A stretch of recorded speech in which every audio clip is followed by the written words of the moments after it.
Hello everyone, welcome back to Grammarise. स्वागत है आप सभी का ग्रामराइज के अपने इस चैनल में। आज हमारा लेसन 1 है रीड मीन्स या थर्ड ग्रेड इंग्लिश की फर्स्ट क्लास का, और पहला ही टॉपिक पार्ट्स ऑफ स्पीच हम लोग लेकर चल रहे हैं। ठीक है, तो चलिए हेडिंग डाल लेते हैं, पार्ट्स ऑफ स्पीच।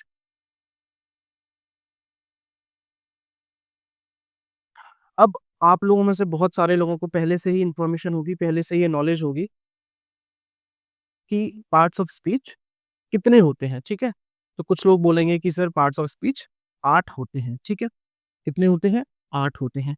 तो चलिए एक बार हम मेजर जो पार्ट्स ऑफ स्पीच है उनका नाम लिख लेते हैं। सबसे पहले हमारा आता है जी नाउन, उसके बाद आता है हमारा प्रोनाउन, उसके बाद हमारा आता है एडजेक्टिव, फिर हम ले आते हैं वर्ब, फिर हम ले आते हैं एडवर्ब, फिर हम ले आते हैं कंजंक्शन, फिर हम एडवर्ब के बाद हम ले आते हैं प्रेपोजिशन, फिर हम ले आते हैं कंजंक्शन, और फिर हम ले आते हैं क्या? इंटरजेक्शन। देखिए हमारे इस लेक्चर में कई वर्ड्स ऐसे आएंगे कि हम उनका जिक्र तो करेंगे, उन्हें मेंशन तो करेंगे, बट डिटेल में नहीं पढ़ेंगे। ठीक है, तो कंफ्यूज मत होना, थोड़ा सा पेशेंट होके रहना, थोड़ा पेशेंस अपना बनाए रखना, क्योंकि जब हम उस टॉपिक को डिटेल में पढ़ेंगे तब उसके बारे में बहुत ही अच्छे से डिस्कशन करेंगे, उसके बारे में बहुत ही अच्छे से चर्चाएं करेंगे। ठीक है, तो कंफ्यूज नहीं होना, थोड़ा सा सब्र बना के रखना है। ठीक है, अब देखिए हमने यहाँ पे 8 नाम लिख दिए। ठीक है, first, second, third, fourth, fifth, sixth, seventh और अब कई लोग ऐसे हो सकते हैं, ज़्यादातर लोग मेरी इस बात से एग्री करेंगे कि हमारे पास कितने पार्ट्स ऑफ स्पीच हैं? हमारे पास 8 पार्ट्स ऑफ स्पीच हैं। बट कई लोग बोलेंगे नहीं सर हमने तो 9 सुने हैं। हो सकता है एक आधा ये भी बोले कि सर 10 सुने हैं, कोई बोले सर 11 सुने हैं, कोई बोले सर 12 सुने हैं, है ना? तो ये पार्ट्स ऑफ स्पीच का नंबर कैसे बदल जाता है? सबसे पहली बात तो ये कि हमारे एग्ज़ाम में बहुत ही रेयर जो ग्रामर के क्वेश्चन्स आते हैं वो इस तरह के नंबर पे बेस्ड आते हैं कि कितने पार्ट्स हैं, क्योंकि हम नाउन को भी डिवाइड करेंगे, हम प्रोनाउन को भी डिवाइड करेंगे, इनके जब हम लोग काइंड्स पढ़ेंगे, है ना? तो बहुत सारे डिविजन्स हो सकते हैं, है ना? उसका कोई नंबर फिक्स नहीं होता है। इसी तरह से पार्ट्स ऑफ स्पीच का नंबर भी फिक्स नहीं होता है। डिपेंडिंग ऑन द ग्रामेरियन जो भी बुक लिख रहा है वो उसको बहुत सारे मल्टीपल लेवल्स पे डिवाइड कर देते हैं, और इस तरह का सवाल हमारा कभी नहीं आता। हमारी अंडरस्टैंडिंग के बेसिस पे हम लोग चीज़ों को समझते हैं। तो ये हमारे 8 हमारे पार्ट्स ऑफ स्पीच हमने यहाँ पे लिखे, ठीक है? अब क्या होते हैं, क्यों होते हैं, कैसे होते हैं वो हम बाद में समझेंगे। इसका एक बार डिवीजन कर लेते हैं। देखिए एडजेक्टिव सबको पता है। एडजेक्टिव क्या होता है? बेटा एडजेक्टिव वो चीज़ होती है जो नाउन के बारे में उसको क्वालिफाई करती है, उसकी कुछ क्वालिटी बताती है, ठीक है? लेकिन एडजेक्टिव में से ही हमने क्या करा, डिटरमिनर नाम से एक नया टॉपिक निकाल दिया, एक नया पार्ट ऑफ स्पीच निकाल दिया। तो अगर हम ऐसे इसको निकाल दें तो ये कितना हो गए? ये 9 हो गए, ठीक है? अब डिटरमिनर में से भी हमने क्या निकाला? एन्यूमरेटर। एन्यूमरेटर मतलब मिनर ऐसे डिटरमिनर्स जिनमें नंबर आता हो, 1 2 3 फर्स्ट सेकंड थर्ड, है ना? सिंगल डबल ट्रिपल वो चीजें हो जाती है एन्यूमरेटर। तो 8 ये हो गए, 9वां ये हो गया, 10वां ये हो गया, ठीक है? अब जब हम वर्ब की बात करते हैं तो वर्ब भी 2 तरह की होती है। एक तो होती है लेक्सिकल वर्ब और एक होती है ऑक्सिलरी वर्ब। अब आप कहेंगे सर ये तो हमने नाम ही नहीं सुने हैं। लेक्सिकल वर्ब तो पहली बार सुन रहे हैं, ऑक्सिलरी वर्ब तो आपने हो सकता है फिर भी सुना हो। मॉडल ऑक्सिलरीज के साथ में अक्सर ये नाम कनेक्टेड फॉर्म में हमें देखने को मिल जाता है। तो देखिए हमारी जो मेन वर्ब होती है ना, हमारी जो मेन वर्ब होती है उसी को हम लेक्सिकल वर्ब का नाम दे देते हैं, और हमारी जो हेल्पिंग वर्ब होती है उसी को हम अक्सर क्या करते हैं? ऑक्सिलरी वर्ब बोलते हैं, ठीक है? दिमाग से कुछ डाउट क्लियर हुआ? ठीक है, इसके बाद हमारे प्रेपोजिशंस आ जाते हैं। अब कंजंक्शन भी हमारे दो टाइप के होते हैं। एक तो होते हैं सब ऑर्डिनेटर्स, है ना? एक होते हैं कोऑर्डिनेटर्स, ठीक है? तो इस तरह हम डिवाइड करें तो 8 तो हमारे ये हो गए, 9वां ये हो गया, 10वां ये हो गया, 11वां, 12वां, 13वां, 14वां, ठीक है? तो इस तरह से हमारे बहुत सारे मल्टीपल लेवल पे अच्छा, कंजंक्शन को सिर्फ 2 ही हिस्सों में बाँटा जाता है, तो ये कंजंक्शन को फिर यहाँ पे काउंट नहीं किया जाएगा, यहाँ पे 13 हमारे पार्ट्स ऑफ स्पीच हो जाएँगे। तो इस तरह से इसको हम मल्टीपल लेवल्स पर डिवाइड कर सकते हैं, इसका डिवीज़न कर सकते हैं। एक बार आप ये बेसिक इन्फॉर्मेशन नोट कर लीजिए।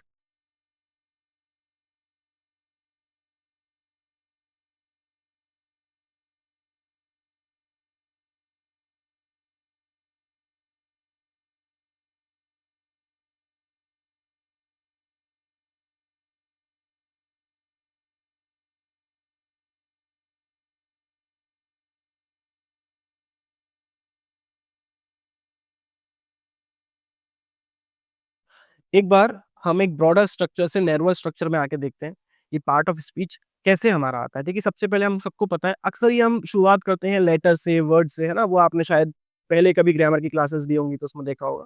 हालाँकि वो उतना महत्वपूर्ण नहीं है, आप इसको देखिए इम्पोर्टेंस के हिसाब से अगर हम लेके चलें, तो सबसे इम्पोर्टेंट हमारे पास जो यूनिट होती है, वो होती है सेंटेंस। और सेंटेंस को जब हम ब्रेक डाउन करते हैं, तो हमारा निकल के आता है क्लॉज़, और क्लॉज़ को ब्रेक डाउन करते हैं, तो निकल के आता है फ्रेज़, और फ्रेज़ को ब्रेक डाउन करके आते हैं तो निकल के आता है वर्ड, ठीक है? तो पार्ट ऑफ स्पीच जो है ना, ये वर्ड्स ही होते हैं। जो पार्ट्स ऑफ स्पीच हम इतनी देर से बात कर रहे हैं, ये वर्ड्स ही होते हैं, ठीक है? Words part of speech words को ही हम पार्ट ऑफ स्पीच के बेसिस पे अंडरस्टैंड करते हैं, ठीक है? एक बार नोट कर लीजिए, तो वर्ड ही हैं ये हमारे जो पार्ट ऑफ स्पीच होते हैं।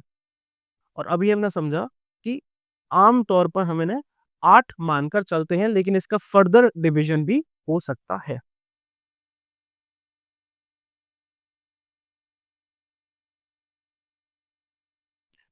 देखिए, क्योंकि हम लाइव क्लास में नहीं पढ़ रहे हैं, हम एक वीडियो में पढ़ रहे हैं, तो मैं आपको नोट करने के लिए इतना टाइम नहीं दूँगा। आप लोग वीडियो को पॉज़ कर सकते हैं और फिर आराम से जो है अपना लेक्चर नोट कर सकते हैं।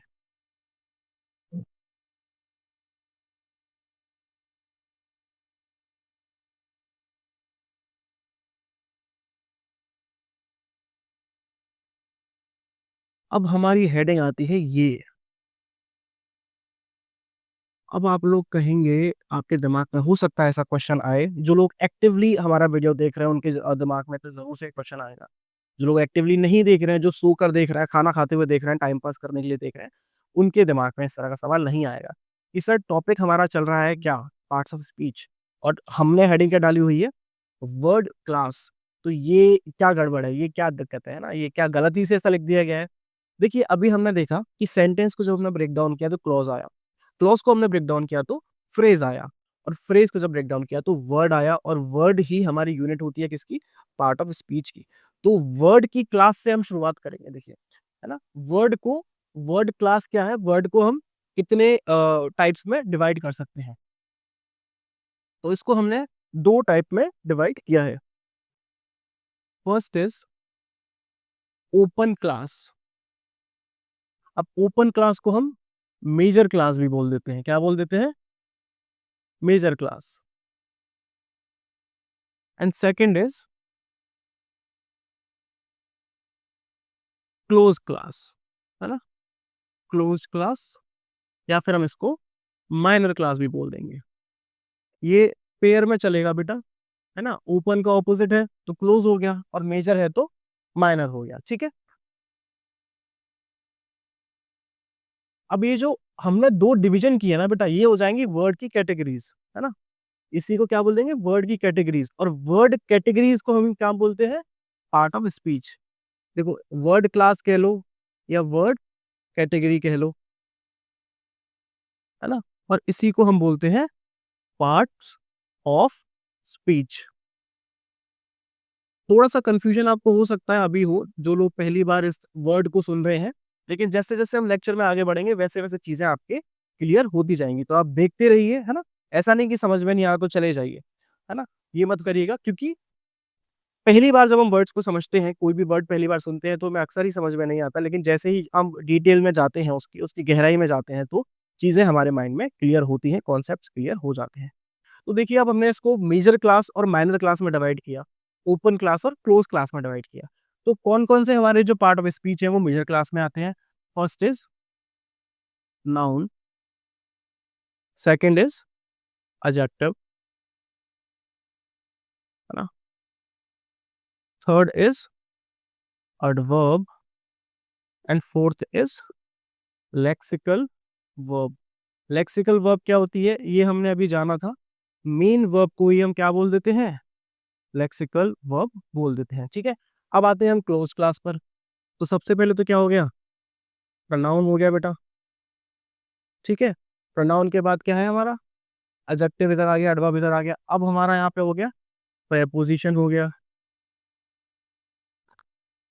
ठीक है? इसके बाद हमारा क्या हो गया? कोऑर्डिनेटर्स हो गया, है ना? इसके बाद क्या हो गया? सबऑर्डिनेटर्स हो गया, और इन कोऑर्डिनेटर्स और सबऑर्डिनेटर्स, इन दोनों को ही मिला के हम क्या बोल देते हैं? इनको मिला के हम बोल देते हैं कंजंक्शन, ठीक है? यही दो चीजें मिलके कंजंक्शन बनाती हैं। बताइए इसके बाद क्या आएगा? बेटा हमने एक हिस्सा और किया था इसका, डेटर्मिनर, है ना? इसके बाद क्या आ जाएगा? डेटर्मिनर आ गया, ठीक है? 5 ये हो गए, 4 ये हो गए, कितने हो गए? 9। याद करिए और अभी हमने क्या डिस्कस किया था पीछे?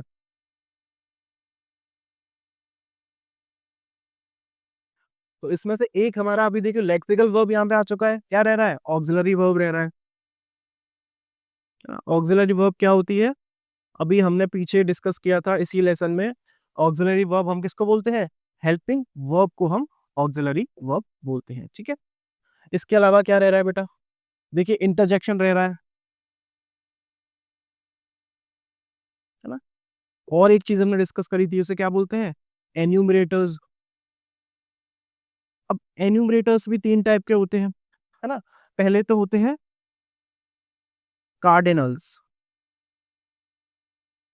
उसके बाद में आते हैं ऑर्डिनल्स, और उसके बाद में आते हैं मल्टीप्लायर्स।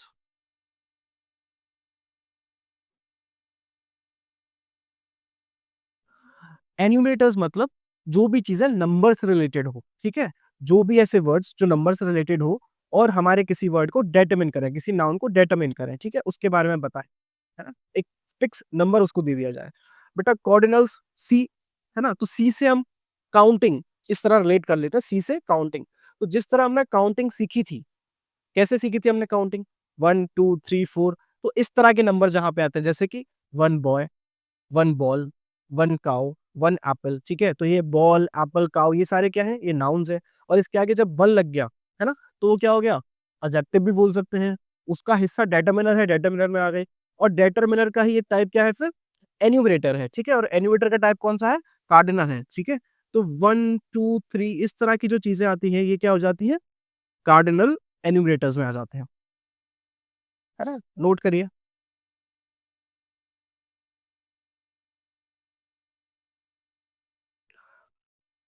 इसके बाद आता है हमारा ऑर्डिनल्स। देखिए ऑर्डिनल में क्या होता है? रैंकिंग सिस्टम जो चलता है ना? हम अक्सर ही देखते हैं ना कि फर्स्ट कौन आया, सेकंड कौन आया, तो इस तरह की चीजें जो होती है, जो रैंकिंग सिस्टम चलता है, वो हमारा ऑर्डिनल्स में आता है। फर्स्ट, सेकंड, थर्ड, ठीक है? अब आता है third, multiply and so on. ऐसा नहीं कि 1 2 3 या फर्स्ट सेकंड थर्ड ही आ रहे हैं, इसके आगे आप बढ़ते जाइए, काउंटिंग तो आपको पता है इनफिनाइट है, ठीक है? इसके बाद आता है मल्टीप्लायर। तो मल्टीप्लायर क्या होता है? मल्टीप्लायर बेटा होता है ऐसा सिंगल, है ना? Double, triple. तो इस तरह से जब हमारा आगे बढ़ती है संख्या, तो उसको हम मल्टीप्लायर बोल देते हैं।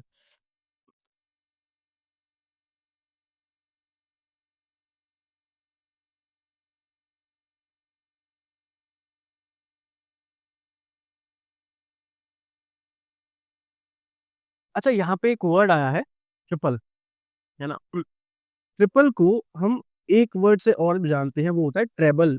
TREBLE, क्या होता है? ट्रेबल। ट्रेबल एक वर्ड है, ये वोकैब में, वोकेबुलरी में एग्जाम में पूछ लिया जाता है। एंशियंट टाइम में, पुराने टाइम में ट्रिपल को ही ट्रेबल बोलते थे। ट्रिपल का मतलब क्या हुआ? 3 टाइम्स, और ट्रेबल का मतलब भी क्या हुआ? 3 टाइम्स। यहाँ पे अलग से लिख देता हूँ मैं, वहां पे हो सकता है विजिबल ना हो। ट्रेबल का मतलब ही ट्रिपल होता है। ट्रेबल का एक मतलब और होता है। अक्सर जब आप लोग म्यूजिक सुनते हैं, तो म्यूजिक प्लेयर में जहाँ पे एडजस्टमेंट होता है साउंड के, वहां पे आता है जैज लिखा हुआ आ रहा है, रॉक लिखा हुआ आ रहा है, पॉप लिखा हुआ आ रहा है ना? तो उसी तरह से जो इक्वलाइजर होता है, जहाँ पे आप साउंड को मैनेज कर सकते हो, वहां पे एक वर्ड लिखा था ट्रेबल। तो ट्रेबल का मतलब होता है हाई नोट्स, है ना? जब आप म्यूजिक सुनते हैं तो उसके जो हाई नोट्स होते हैं, उनको भी ट्रेबल बोलते हैं, और ट्रिपल को भी बोलते हैं। लेकिन ये कैसा वर्ड है? ऑब्सोलेट वर्ड है। अब एक नया टर्म आ गया, ऑब्सोलेट। बेटा ऑब्सोलेट मतलब जो पुराने टाइम पर यूज में लिया जाता था, जो आज के टाइम पे यूज में नहीं लिया जाता है। देखिए हम कोशिश करेंगे जितने भी हो सके उतने नए वर्ड्स भी साथ के साथ इन्हीं लेक्चर्स में सीखते जाए, है ना? इससे हमारी वोकैब भी तैयार होगी। वर्ड वर्ड सब्स्टिट्यूशन या सिनोनिम्स एंड एंटोनिम्स हमारे सिलेबस का हिस्सा है। तो जितने हमारे लेक्चर्स में साथ के साथ मुझे कोई नए नए वर्ड्स लगेंगे कि आपके साथ डिस्कस करने चाहिए, वो हम डिस्कस करेंगे। उसके अलावा जो भी चीज़ें हैं, जो भी वर्ड्स हैं, हम वो अलग से स्पेसिफिक लेक्चर्स लेके डिस्कस कर लेंगे। देखो ऑब्सोलेट वर्ड आया, इसका मतलब होता है not in use, not in current use, है ना? इस तरह हम इसको समझ सकते हैं। और ऑब्सोलेट वर्ड का ही एक और वर्ड होता है जिसको बोलते हैं आर्काइक, है ना? ARCH AIC, है ना? आर्काइक मतलब वही कि जो वर्ड्स पुराने टाइम में जो चीज़ें पुराने टाइम में यूज़ की जाती थी, पुराने टाइम में ट्रेंड में थी, लेकिन आज के टाइम पर वो ट्रेंड में नहीं है, वो यूज़ में नहीं है। ऑब्सोलेट का मतलब भी वही सेम होता है, आर्काइक का मतलब भी सेम होता है और ट्रेबल का ऑब्सोलेट या आर्काइक मीनिंग जो है वो है ट्रिपल। आज के टाइम पे हम ट्रिपल यूज़ करते हैं, आज के टाइम पे हम ट्रेबल यूज़ नहीं करते हैं, ठीक है? और ट्रेबल का एक मतलब वो होता है जो मॉडर्न ट्रेंड में है, वो है हाई नोट्स इन म्यूजिक, है ना? जब हम म्यूजिक सुनते हैं तो उसके अंदर हाई नोट्स जो होते हैं, है ना? उच्च स्वर, ऊंचे स्वर जो होते हैं उन्हें हम बोलते हैं ट्रेबल, ठीक है? नोट कर लीजिए।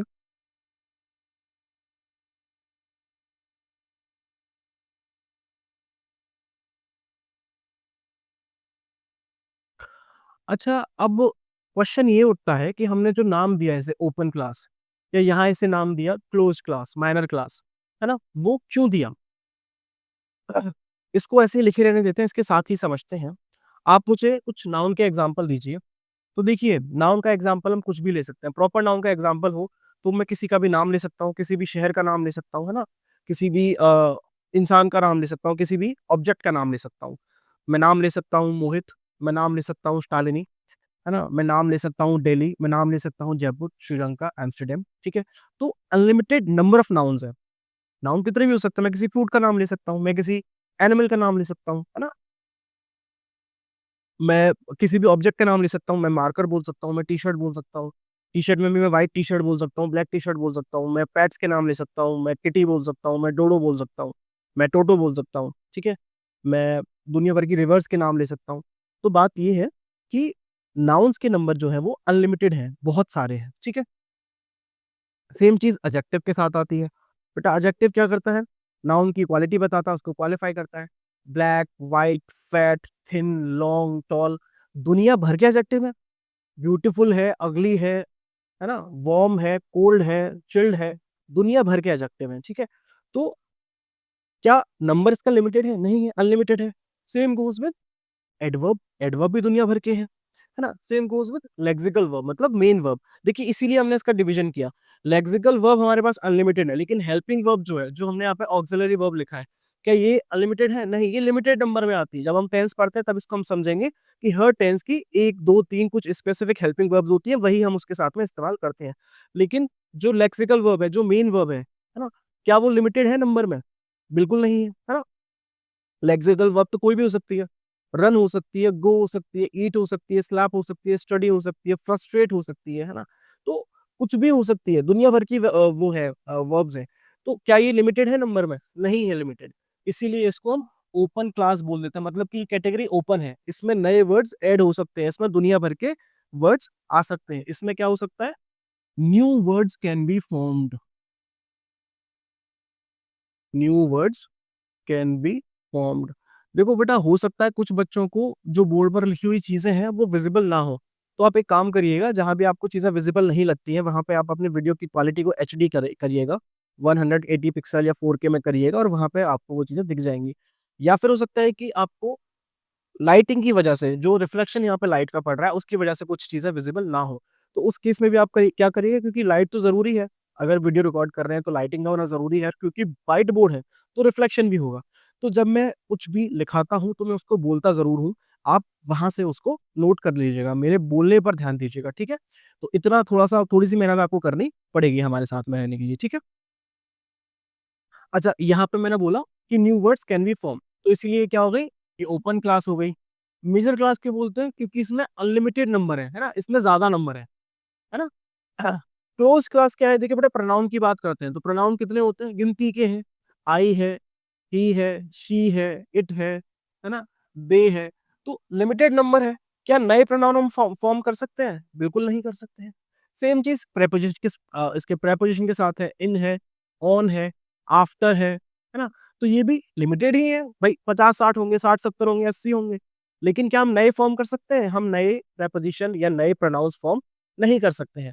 सेम चीज़ कोऑर्डिनेटर्स सबऑर्डिनेटर के साथ है ना? बट हो गया, येट हो गया, व्हाटएवर जो भी चीज़ें हैं, ठीक है? डेटर्मिनर्स भी लिमिटेड है, फ्यू है, ए फ्यू है, सम है, जो भी चीज़ें हैं, हेल्पिंग वर्ब्स हैं, हैज़ है, हैव है ना? विल है, शैल है, ये सारे लिमिटेड नंबर में, इंटरजेक्शन है, अलास, ये सारी चीज़ें या हुर्रे, है ना? या वो, या वाओ, या लाइक जो भी चीज़ें, आउच, तो ये सारी लिमिटेड नंबर में है ना? अब बात करते हैं एन्यूमरेटर्स की, तो कई बच्चे बोलेंगे, मन में डाउट आएगा कि सर एन्यूमरेटर तो काउंटिंग्स है, भाई 1 2 3 4 5 6 7 8 9 10 कितने भी बोलते जाओ, गिनती कभी खत्म थोड़ी ना होती है। बट आप एक चीज़ देखिएगा, थोड़ा-सा लॉजिक इसमें लगाते हैं हम। 1 2 3 4 5 6 7 8 9 10 11। आप एक चीज़ देखिए कि नंबर्स तो 9 तक ही है ना, अब यहाँ पे क्या हो गया, फिर से 1 और 0 आ गया, यहाँ पे फिर से 1 और 1 आ गया। मतलब ये कि बेसिक जो चीज़ें हैं, इनके बेसिक डिजिट्स हैं, वो तो लिमिटेड हैं। उसके बाद उनको मिलाकर हम कुछ नया फ़ॉर्म कर रहे हैं, तो वो चीज़ अलग है। तो एन्यूमरेटर्स जो हैं हमारे, है ना? वो भी किसमें आते हैं? माइनर क्लास में आते हैं, यहाँ पे क्लोज़ क्लास में आते हैं। देखिए, यहाँ पे क्या है कि लार्ज नंबर हो जाता है ना? और यहाँ पे क्या हो जाता है? लिमिटेड नंबर है। क्लोज़ क्लास में क्या है? लिमिटेड नंबर है ना?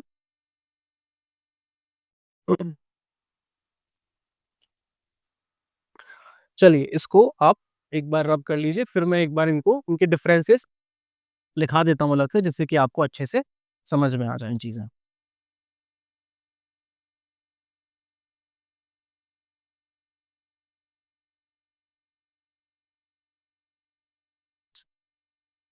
हुँ।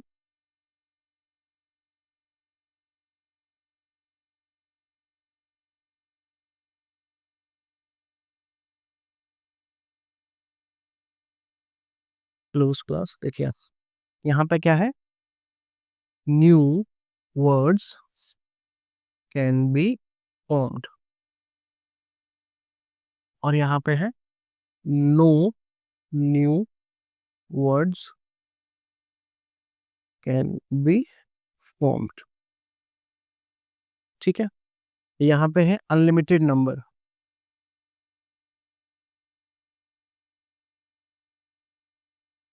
और यहाँ पे है लिमिटेड नंबर,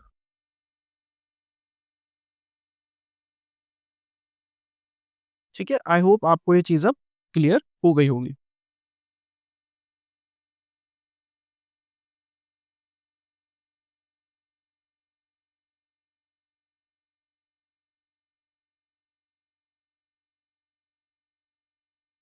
अच्छा, अब एक चीज़ हम नई थोड़ी सीखते हैं इसके बारे में, कि ओपन क्लास जो होता है ना? ओपन क्लास जो होता है, उसमें 3 चीज़ें, 3 कैटेगरीज़ हमें मिलती हैं, है ना? वो किस चीज़ की कैटेगरी है, क्या है, वो अभी समझेंगे। लेकिन हम पहले ये देखते हैं कि उसमें 3 कैटेगरीज़ मिलती हैं। कौन-कौन सी कैटेगरी होती है बेटा? पहला होता है मीनिंग, उसके बाद होती है फॉर्म, और उसके बाद होती है फंक्शन, है ना? तो ओपन क्लास जो होगा, उसका कोई भी वर्ड जो होगा या कोई भी पार्ट ऑफ स्पीच होगा, उसमें तीनों चीज़ें मिलेंगी। उसमें मीनिंग भी होगा, उसमें फॉर्म भी होगी, और उसमें फंक्शन भी होगा। लेकिन जो हमारा क्या होता है, क्लोज़ क्लास होता है, इसमें ज़रूरी नहीं है कि उसका मीनिंग हो, ज़रूरी नहीं है कि उसकी फॉर्म हो, और ज़रूरी नहीं है कि उसका सॉरी फंक्शन लेकिन इसमें होगा। देखो, फंक्शन ही नहीं होगा तो फिर कोई काम ही नहीं चलेगा। कोई वर्ड अगर फंक्शन ही नहीं कर रहा है, तो उसका फिर पर्पज़ क्या है सेंटेंस में होने का या ग्रामर में भी एग्ज़िस्ट करने का, ठीक है? अब यहाँ पे, है ना, हम अपना लेक्चर फिनिश करते हैं, ये जानने के लिए कि मीनिंग, फॉर्म और फंक्शन क्या है ना? ये कैसे होगा और कैसे नहीं होगा, आप वेट करिएगा अगले लेक्चर का, ठीक है? तो हमारे साथ जुड़े रहने के लिए बहुत-बहुत आपका शुक्रिया। अगर आपको लेक्चर अच्छा लगा, तो कमेंट करके हमें बताइएगा, और आपके जो भी फ्रेंड्स या आपके जो भी रिलेटिव्स, है ना, 3rd ग्रेड या फिर रीट मेंस वाले एग्ज़ाम की तैयारी कर रहे हैं इंग्लिश की, उनके साथ इस वीडियो को शेयर कीजिएगा। कमेंट करके हमें बताइएगा कि आप आगे क्या पढ़ना चाहते हैं, हमारे लिए कोई सजेशंस हैं, वो भी आप हमें बताइएगा। आपके जो भी इम्पोर्टेंट पीडीएफ्स हैं, है ना? वो हम ग्रामराइज़ के टेलीग्राम चैनल में शेयर करते हैं। टेलीग्राम चैनल भी है और टेलीग्राम हमारा ग्रुप भी है डिस्कशन का, जहाँ पे कि आपके साथ ही एस्पिरेंट्स के साथ आप लोग डिस्कशंस और डाउट्स शेयर कर सकते हैं।